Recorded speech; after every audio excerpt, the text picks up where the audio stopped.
Сейчас я расскажу вам рецепт моих шикарных кексиков. Для начала нам нужно растопить 100 мл масла.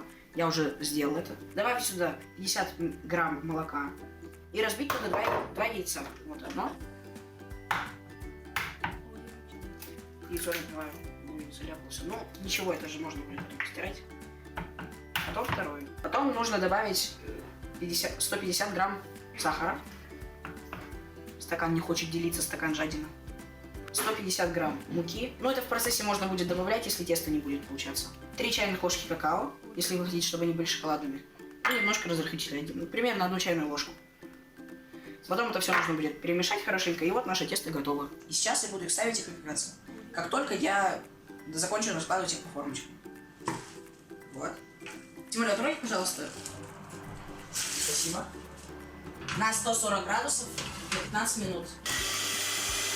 Пока кексы выпекаются, я сделал глазурь из сахарной пудры и яичных белков. Как только они выпекутся, я смогу их обмакнуть и сделать их очень красивыми, а также их украсить. Наши кексики испеклись, и сейчас я их украшаю. Наношу на них глазурь. Как только я закончу это делать, я начну их украшать. Теперь берем и посыпаем. Красивая подача – это важная часть всего блюда. Вот такие прикольные и прекрасные кексики у нас получились.